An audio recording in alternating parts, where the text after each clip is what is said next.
तो YouTube पे हमें वीडियोस बनाते हुए ऑलमोस्ट 8 साल हो चुके हैं और इन 8 साल के बाद काफ़ी लेंसेज यूज़ करे और फाइनली ये 3 वो लेंसेज हैं जो अब हम यूज़ करते हैं अपनी वीडियोस बनाने के लिए YouTube चैनल के लिए। तो इन टोटल 3 चैनल्स हैं जहाँ पे हम वीडियोस अपलोड करते हैं, कुणाल मल्होत्रा 2.0 और ये channel make better videos with Kunal, जहाँ पे अब मैं आपको अपने एक्सपीरियंस के बारे में शेयर करता हूँ, जो गियर्स हम यूज़ करते हैं वो सारी नॉलेज। तो एक एक करके इन लेंसेज के बारे में बात करने से पहले मैंने सोचा क्यों ना वीडियो को थोड़ा इन्फॉर्मेटिव बनाया जाए और आपके साथ थोड़ी टेक्निकल चीज़ों के बारे में बात की जाए, सो दैट आपको भी एक आइडिया लग जाए अगर आप YouTube पे वीडियोस बनाते हो तो कौन सा लेंस आपको यूज़ करना चाहिए जिसको यूज़ करके आप अल्टीमेटली अपनी वीडियोस को बेटर कर सको, प्रोडक्शन बेटर कर सको और आपको थोड़ा आइडिया भी लग जाए कि आप गलत लेंस ना खरीद लो, तो आपके यूज़ के हिसाब से आपको कौन सा लेंस लेना चाहिए वो भी क्लियर हो जाएगा। तो सबसे पहले बात करते हैं कि अब देखो 2 कैटेगरी ऑफ लेंसेज होते हैं। पहला होता है प्राइम लेंस। अब जैसे 85 mm है, इसमें आप जूम इन और जूम आउट नहीं कर सकते, ठीक है। दूसरी कैटेगरी होती है ये जूम लेंसेज की, जहाँ पे आप इस तरीके से जूम इन और जूम आउट कर सकते हो। अब ये 70-200 mm लेंस है, तो मैं 70 mm, 100 mm, 120, 130, 200 और 70 के बीच में कोई भी फोकल लेंथ को चूज़ कर सकता हूँ। तो अब इन दोनों में फ़र्क क्या होता है? देखो, सबसे पहले मैं बात करूँगा प्राइम लेंस की। पहला डिफरेंस तो मैंने बता दिया कि आप जूम इन जूम आउट नहीं कर सकते, जूम लेंस में आप वो चीज़ कर सकते हो। तो पहला डिफरेंस ये हो गया। अगला डिफरेंस कहीं ना कहीं थोड़ा साइज़ का फ़र्क आ जाता है। प्राइम लेंसेज थोड़े कॉम्पैक्ट होते हैं, ईजी टू कैरी होते हैं, थोड़े लाइट वेट होते हैं मोस्ट ऑफ द केसेस में। उसके बाद अगर मैं जूम लेंस की बात करूं तो अभी तो ये फिर भी थोड़ा कॉम्पैक्ट लेंस है बिकॉज ये थोड़ा हायर कैटेगरी में आ जाता है, बट नॉर्मली जूम लेंसेज आप देखोगे अगर 70-200 है, 70-300 है, तो इतना साइज़ का डिफरेंस लेंसेज का रहता है, तो वो भी एक फ़र्क है। अगला डिफरेंस ये आ जाता है कि प्राइम लेंसेज में आपको ज़्यादा ब्लर इफेक्ट मिलता है as compared to a zoom lens. Zoom lens में मोस्टली आप 2-2.5 लाख का भी लेंस ले लोगे ना तो f2.8 के आसपास आपको ब्लर मिलेगा। वही अगर मैं प्राइम लेंस की बात करूं तो 10,000 से शुरू होते हुए आप f1.8 ला सकते हो, मतलब ज़्यादा ब्लर कम पैसे में, तो वो भी एक डिफरेंस आ जाता है। तो ये टेक्निकल डिफरेंसेस हैं। तो कब कौन सा यूज़ करना चाहिए उसके बारे में डिटेल में बात करते हैं। तो सबसे पहले मैं वाइड जूम लेंसेज की बात करना चाहूँगा। अब देखो, जूम लेंस में भी 2 कैटेगरी आ जाती हैं, एक हो जाता है वाइड और एक हो जाता है टेलीफोटो। पहले हम वाइड जूम लेंसेज की बात करेंगे। अब मेरे पास कोई वाइड जूम लेंस नहीं है बिकॉज हम नॉर्मली वाइड एंगल में प्राइम लेंसेज यूज़ करते हैं, जैसे 16 mm हो गया, 24 mm हो गया, या ये 35 mm lens, by the way तीसरा लेंस है जो हम यूज़ करते हैं, वन ऑफ माय फेवरेट्स। तो वाइड जूम लेंसेज क्या होते हैं? तो देखो, फॉर एग्जांपल 16 mm से 50 mm हो गया, 18 to 55 mm हो गया, 18 to 45 mm हो गया, और ये कहीं ना कहीं किट लेंसेज होते हैं। जब आप एक नया कैमरा खरीदते हो उसके साथ जो आपको लेंस मिलता है तो वो वाइड से थोड़ा नॉर्मल एंगल ऑफ व्यू की तरफ आ जाते हैं। तो जितना स्मॉल नंबर होगा, जैसे 15 mm, 16 mm, 18 mm, उतना वाइड रहेगा।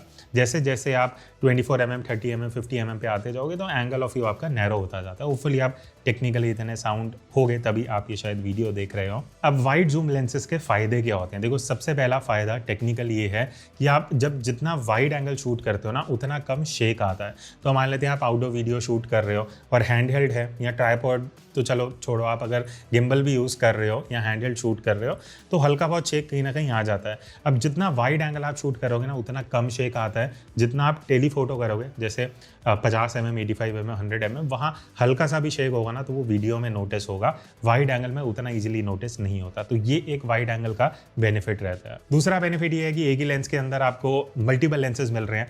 बात करते हैं 18-55 mm की, जो मोस्टली यूज किट लेंस होता है। आपको 18 mm मिल रहा है, 24 mm है, 35 mm है, 50 mm है, तो 3-4 लेंसेज आपको एक ही लेंस के अंदर मिल रहे हैं, तो वो भी आपके लिए बेनिफिट हो जाता है। आपको मल्टीपल लेंसेज कैरी नहीं करने पड़ते। बट उसके साथ ही कहीं ना कहीं कुछ डाउन साइड भी हैं। सबसे पहला ये है कि ठीक है, आपको मल्टीपल लेंसेज मिल रहे हैं बट आपको उतना ज़्यादा ब्लर नहीं मिलता। स्पेशली अगर आप अंडर 50-60,000 के जितने भी वाइड एंगल या वाइड जूम लेंस लेते हो उसमें आपको f4, f5.6 इस तरीके का f नंबर मिलता है, जहां इतना ब्लर नहीं आ पाता जितना आप f1.8, f2.8 के लेंसेज से अचीव कर सकते हो। तो वो आपको लेके चलना पड़ेगा। या तो आप multiple lenses, multiple focal length एक लेंस में ले लो, या फिर आप ब्लर इफेक्ट ले लो। तो वो उन दो में आपको एक चॉइस करनी पड़ेगी। दूसरा कहीं ना कहीं ड्रॉबैक ये हो जाता है कि आपका लो लाइट परफॉर्मेंस उतना बेटर नहीं आता, क्योंकि देखो f नंबर जब 4, 5.6 होगा तो उतनी लाइट लेंस के अंदर नहीं आएगी, कैमरा के अंदर लेंस के थ्रू।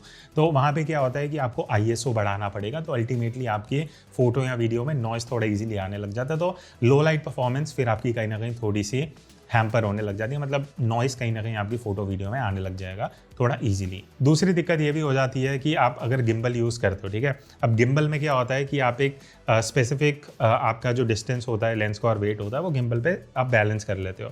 अब अगर मैं वीडियो बनाते बनाते जूम करूँगा तो आगे की तरफ ज़्यादा लोड आ रहा है, तो मुझे दोबारा बैलेंस करना पड़ेगा। तो ये भी कहीं ना कहीं जो लेंसेज जो एक्सटेंड होते हैं जूम इन जूम आउट करते हुए, तो वहाँ पे इशू आ जाता है। तो ये हो गया वाइड जूम लेंसेज। नेक्स्ट अब मैं बात करूंगा प्राइम लेंसेज की, जो हमारे लेंस कलेक्शन है जो हम यूज़ करते हैं 16 mm, 24, 35, 50, 85, फिर 105 है सिग्मा वाला। तो मोस्टली हम प्राइम लेंसेज ही यूज़ कर रहे हैं। एक आध जूम लेंस है जैसे ये वाला हो गया, बिकॉज ये क्लासिक लेंस है।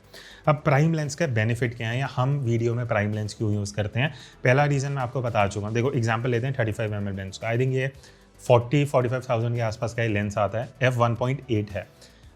ऐसा आप पहली चीज़ तो जूम लेंस आप 2.5 लाख का भी ले लो, आपको f1.8 नहीं मिलेगा। तो कम प्राइस में आपको ब्लर भी ज़्यादा मिल रहा है, लेंस भी छोटा सा है कंपेयर करके आप देख सकते हो। ईजी टू कैरी है, लाइट वेट है। अगर आप व्लॉगिंग भी कर रहे हो, वीडियोस भी बना रहे हो, तो ज़्यादा वेट भी नहीं रहेगा, गिम्बल में भी इजीली आ जाएगा, आपको ज़्यादा महंगा गिम्बल भी नहीं खरीदना पड़ेगा।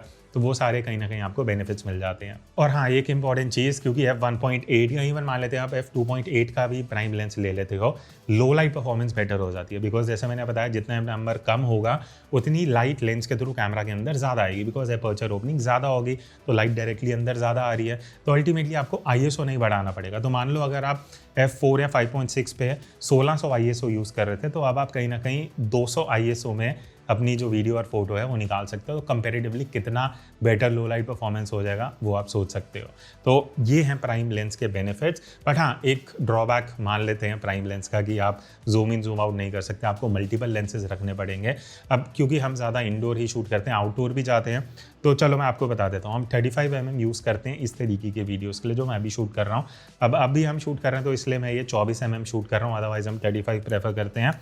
नेक्स्ट है 85 mm लेंस। ये जितने भी आउटडोर आप हमारी वीडियोस देखते हो जहाँ बहुत बढ़िया ब्लर आ रहा होता है, मोस्ट ऑफ द केसेस में हम ये 85 mm लेंस यूज़ करते हैं। बिकॉज 85 है, f1.8 है, बहुत अच्छा कंप्रेशन आता है, बैकग्राउंड ब्लर बढ़िया मिल जाता है, तो वो रीज़न है।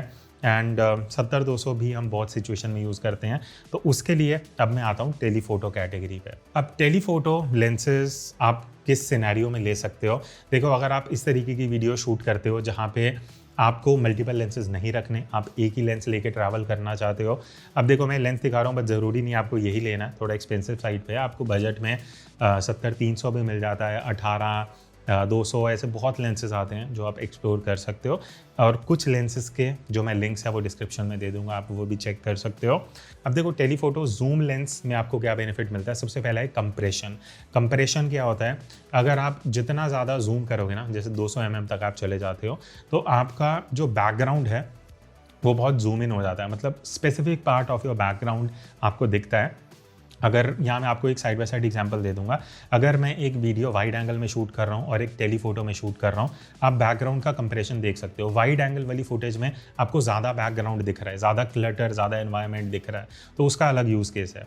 अगर मैं ज़्यादा जूम करके वीडियो शूट कर रहा हूँ तो वहाँ मुझे बैकग्राउंड अगर डिस्टर्बिंग है तो मैं उसको कंप्रेस कर सकता हूँ और मेरा जो मेन ध्यान है वो सब्जेक्ट पे जाएगा, तो फ्रेम में है। तो उस वजह से कहीं ना कहीं जूम लेंस का आपको बेनिफिट मिल जाता है, टेलीफोटो जूम लेंस का, कि आप एक डिस्टेंस से भी बढ़िया कंप्रेशन करके वीडियो शूट कर सकते हो, फिर चाहे कितनी भी कॉम्प्लिकेटेड बैकग्राउंड हो, कितना भी डिस्टर्बिंग बैकग्राउंड हो। दूसरा बेनिफिट ऑब्वियसली मैंने आपको बताया कि मल्टीपल फोकल लेंथ आपको एक लेंस में मिल जाती हैं, बट सबसे major benefit telephoto zoom lenses का होता है कि आप एक सेफ डिस्टेंस से वीडियो शूट कर सकते हो। तो देखो, एक चीज़ और ध्यान रखना, अगर आप ये सैम्पल्स वगैरह देख के मेरी बात सुन के सोचते हो कि हाँ हमें 200 mm पे या 100 mm पे शूट करना है, आपको डिस्टेंस का पता होना चाहिए।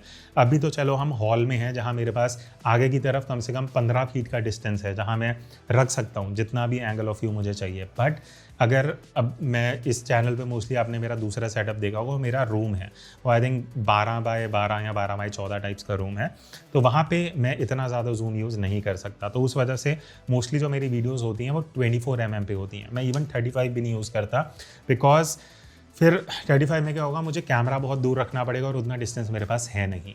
तो वो चीज़ भी आप कंसिडर करना, क्योंकि देखो लेंसेज के बारे में आपको नॉलेज मिल गई, बट प्रैक्टिकलिटी पे आते हैं बहुत। अब जैसे मैं 1-to-1 सेशन लेता हूँ, ठीक है, कई यूट्यूबर्स हैं जो मेरे से कंसल्ट करते हैं, 1-to-1 सेशन होता है हमारा 45 मिनट्स का, लिंक डिस्क्रिप्शन में आप चेक कर सकते हो। तो उसमें मेजर कंसर्न यही होता है कि किसी ने 50 mm लेंस ले लिया बट वो यूज़ नहीं कर पा रहे बिकॉज रूम में उतना डिस्टेंस नहीं है। तो इससे पहले कि मैं इस पे और क्लैरिटी दूं, क्रॉप फैक्टर एक बहुत इंपॉर्टेंट टॉपिक है जिसके बारे में आपको समझना चाहिए। अब ये देखो, अभी मैं R7 पे 35 mm लेंस यूज़ कर रहा हूँ और जो वीडियो शूट कर रहे हैं वो हम R5 पे कर रहे हैं 24 mm पे। अब फ़र्क क्या है? R5 एक फुल फ्रेम कैमरा है, ये एक क्रॉप बॉडी है। अब क्रॉप बॉडी में क्रॉप फैक्टर अप्लाई होता है। क्रॉप फैक्टर होता क्या है? बेसिकली जो आपका सेंसर होता है, फुल फ्रेम का सेंसर, उसको कंसिडर करके ही मोस्टली जो सारे लेंसेज है वो डिज़ाइन किए जाते हैं। तो अगर ये 35 mm है तो वो फुल फ्रेम पे एक्चुअल 35 mm का ही एंगल ऑफ व्यू देगा। बट अगर मैं उसको क्रॉप सेंसर बॉडी में लेंस को लगाता हूँ तो क्रॉप सेंसर क्या है, कंपैरेटिवली छोटा साइज़ होता है। तो जब आप कोई भी लेंस इस सेंसर पे लगाते हो तो वो 1.5 या 1.6 टाइम्स ज़्यादा मल्टीप्लाई होती है उसका एंगल ऑफ व्यू, बिकॉज क्योंकि जो भी लाइट लेंस के थ्रू कैमरा सेंसर के अंदर आ रही है वो उतनी लाइट कैप्चर नहीं हो रही। तो बेसिकली एक क्रॉप्ड वर्जन ही सेंसर पे कैप्चर होता है, जो क्रॉप फैक्टर जिसको बोला जाता है। तो अगर मैं 35 mm का लेंस क्रॉप बॉडी में लगा रहा हूँ तो कहीं ना कहीं मुझे 35 mm प्लस 17 mm मतलब 52 mm के आसपास का angle of view crop body से मिलेगा। तो ये भी चीज़ आपको कंसिडर करनी चाहिए। ये नहीं कि मैं आपको इस वीडियो में बोल रहा हूँ कि मैं 24 mm का लेंस यूज़ कर रहा हूँ, आप भी 24 mm ले लो। अब मैं फुल फ्रेम पे यूज़ कर रहा हूँ, बट अगर मैं वही 24 mm का ये लेंस क्रॉप बॉडी में लगाऊंगा तो इस तरीके से आपको ये क्रॉप्ड वर्जन मिलेगा, ना कि वाइड एंगल जो मुझे फुल फ्रेम से मिल रहा है। तो इसीलिए ये भी समझना ज़रूरी है कितने डिस्टेंस से आप वीडियो शूट कर रहे हो। तो मेरा सजेशन ये रहेगा, अगर आप घर पे रूम में वीडियो शूट करते हो, अगर आप क्रॉप सेंसर कैमरा यूज़ कर रहे हो, 24 mm इज़ गुड इनफ। अगर आपको थोड़ा जूम चाहिए तो 35 ले लेना, और अगर आप फुल फ्रेम पे वीडियो शूट करते हो तो 35 या 50 mm ये दो बढ़िया एंगल ऑफ व्यू हैं जहाँ पे आप वीडियो शूट कर सकते हो, ठीक है। तो मेरा सजेशन ये है, अगर आपको पता है कि एक डिस्टेंस से ही वीडियो शूट करना है तो प्राइम लेंस ले लो, कम कॉस्ट में ज़्यादा blur effect, better low light मिल जाएगा। बट अगर आप आउटडोर भी शूट करते हो, ट्रैवल भी करते हो, सिनेमैटिक शूट करना है, मल्टीपल चीज़ें हैं, तो जूम लेंस से बेनिफिट हो जाएगा कि एक ही लेंस के अंदर आपको मल्टीपल फोकल लेंथ मिल जाएंगी और डिसेंट ब्लर मिल जाएगा, डिसेंट लो लाइट मिल जाएगी। तो होपफुली ये जो वीडियो आपको हेल्प करेगी। एंड में ही कंक्लूजन है, मेरे जो 3 फेवरेट लेंसेज हैं, 35 mm f1.8, 85 mm ये लेंस है प्राइम लेंस, एंड हम 70-200 mm लेंस यूज़ करते हैं मोस्टली आउटडोर वीडियोज़ के लिए। इसके अलावा 16 mm बहुत कम यूज़ होता है, 24 mm आजकल मैं इस चैनल के लिए स्पेसिफिकली बहुत ज़्यादा यूज़ करता हूँ। तो दैट्स इट, होपफुली वीडियो आपको हेल्प करेगी। आप कौन सा लेंस यूज़ कर रहे हो, लेने का प्लान कर रहे हैं, कुछ भी क्वेश्चंस हैं आप नीचे कमेंट में बता सकते हो। मेरे जो कुछ लेंस के सजेशंस होंगे वो लिंक मैं डिस्क्रिप्शन में दे दूंगा। सो दैट्स इट, मिलते हैं नेक्स्ट वीडियो में। अब तक take care and keep creating.